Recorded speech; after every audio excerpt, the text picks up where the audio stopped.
సువార్త 19వ అధ్యాయము 28-29 వచనాలు నేను చదువుతున్నాను చూడండి. అటు తర్వాత సమస్తమును అప్పటికి సమాప్తమైన హిస్సోపు బుడగను తగిలించి ఆయనడికి అందించిరి. Right, over to Santosh. ప్రభువైన యేసుక్రీస్తు నామములో మీ అందరికీ శుభవందనాలు. సో సింపుల్గా చెప్పాలంటే యేసుప్రభు ఏమని చెప్పిండు, ఐదవ మాటగా నేను దప్పికొనుచున్నానని చెప్పాడు. దప్పికొనుడు అనేది మనం దీన్ని తీసుకుంటే 3 రకాలుగా తీసుకోవచ్చు. ఒకటేమో శరీరకంగా, ఎందుకంటే ప్రభువైన యేసుక్రీస్తు వారు గురువారం సాయంత్రం బెత్సెమనే తోట నుంచి సాయంత్రం తీసుకెళ్ళి ఆయనకు కొడతారు, తిడతారు, అవమానిస్తారు, చాలా చేస్తారు. నీళ్ళు ఇచ్చిరని అయితే ఎక్కడ వాక్యం లేదు, బహుశా ఇవ్వకపోయి ఉండొచ్చు. అప్పటి నుంచి దప్పికొన్నాడు. కాబట్టి ఫిజికల్గా అంటే మామూలుగా ఒక పూట ఒక రోజు మొత్తం వాటర్ తాగపోయింది అనుకోండి, ఎవరికైనా దాహం వేస్తుంది. రెండవది ఆయన కొట్టబడ్డాడు, ముళ్ళ కిరీటం పెట్టి ఒత్తపడి రక్తం అంతా బయటికి వెళ్ళిపోయింది. కొట్టబడ్డాడు, దెబ్బలు కొట్టిరు, ఉమ్మేసిరు, అవమానాలు, సిలువ మోసిండు, సిలువ వేసిరు, ఇంత తతంగం జరిగింది. సో ఆయన దప్పికొంటాడు. రెండవది ఏంటి అనుకుంటున్నారు, ఇంకోటి ఫిజికల్గా అయితే రెండవది ఈయన దప్పికొనాలనేది లేఖల నెరవేర్పు. అంటే ప్రభువైన యేసుక్రీస్తు వారు దప్పికొనాలనేది ఆల్రెడీ మనం చూసినాం ఇంతకుముందు.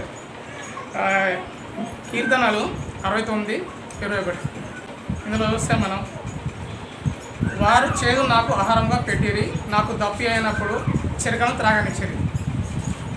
సో లేఖ నెరవేర్పు ప్రకారం ప్రభువైన యేసుక్రీస్తు వారు దప్పికొనాలి కాబట్టి దప్పికొన్నాడు. సో ఆ టైంలో ఇది కీర్తనకారుడు చెప్పినట్టుగానే ఆయనకు చేదును ఇచ్చారు. ఎలా అంటే ఒకసారేమో వెనిగర్ ఇచ్చినట్టు ఉంటుంది, ఇంకోటి ఏమో ద్రాక్షారసంలో చేదును కల్పించినట్టు ఉంటుంది. సో మనం ఆయనకంత కంఫర్ట్గా ఉండే ద్రాక్షారసం అయితే ఇవ్వలేదు, సో తాగలేకపోయాడు. ఇప్పుడు మత్తయి సువార్త 27 అట్లా వచ్చినప్పుడు 27వ అధ్యాయం చూస్తే ఆయన జస్ట్ టేస్ట్ చూసి పక్క పట్టేస్తాడు. సో ప్రభువైన యేసుక్రీస్తు వారు లేఖన ప్రకారం దప్పికొనాలి కాబట్టి దప్పికొన్నాడు. తర్వాత మూడోది చూస్తే ఆత్మీయ దప్పిక. ఇక్కడ ఆత్మీయ దప్పిక అంటే యోహాను సువార్త 4వ అధ్యాయంలో ప్రభువైన యేసుక్రీస్తు వారు ఆయనకు దాహం వేయకున్నా కూడా సమరయ ప్రాంతంలోకి వెళ్తాడు, అక్కడ వెళ్ళి కూర్చుంటాడు, ఒక ఆమె కోసం వెయిట్ చేస్తాడు. ఆమె వస్తుంది, వచ్చినప్పుడు అడుగుతాడు, అమ్మ నాకు కొంచెం దాహం అవుతుంది, వాటర్ ఇస్తావా అంటే, అసలు నా గురించి మీకు తెలుసు కదా, మీ సమరయలో మీకు మా దగ్గర వాటర్ తాగరు కదా, ఎట్లా అడుగుతున్నావు అంటే అడుగుతాడు. అంటే అప్పుడు చెప్తాడు, అసలు నేను ఎవరో నీకు తెలిసిందంటే నువ్వు నా దగ్గరే జీవజలం అడుగుతావు, అది తాగిందంటే నీకు ఎప్పుడు కూడా మళ్ళీ దాహం వేయదు అని చెప్తాడు. అప్పుడు ఆయన మాటలు విన్న తర్వాత ఆమె వెంటనే అంతకుముందు జీవితం ఆమె మొత్తం చెప్తాడు. చెప్పిన తర్వాత ఆమె రియలైజ్ అవుతుంది, ఆమె ప్రభువైన యేసుక్రీస్తు వారు మెస్సీయ అని ఆమె తెలుసుకుంటుంది. తెలుసుకొని ఊళ్ళో అందరికీ వెళ్ళి చెప్తుంది.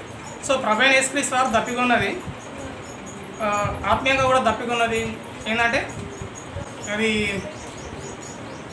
ఆయన యాక్చువల్లీ దప్పుకున్న పర్పస్ ఏంటంటే, ఏంటి అంటే మనకు సువార్తను తెలియజేయాలని చెప్పి. ఇప్పుడు ఆయన దగ్గరకు వచ్చిన సమరయ స్త్రీ ఉంది కదా, ఆమె యాక్చువల్లీ ఆమె ఒకరు కాదు, ఇద్దరు కాదు, 2-3 భర్తలు ఉన్నారు. ఆయన దగ్గరకు వచ్చుతోటే ఆయన చెప్పిన మాటలు విని వదిలేసి మళ్ళీ ప్రభువైన యేసుక్రీస్తు వారే మెస్సయ్య, ఆయనే రక్షకుడని తెలుసుకొని వెళ్ళిపోతుంది. ఆ పాప జీవితాన్ని అక్కడి నుంచి అక్కడికి వదిలేసి మళ్ళీ కొత్త జీవితాన్ని స్టార్ట్ చేస్తుంది.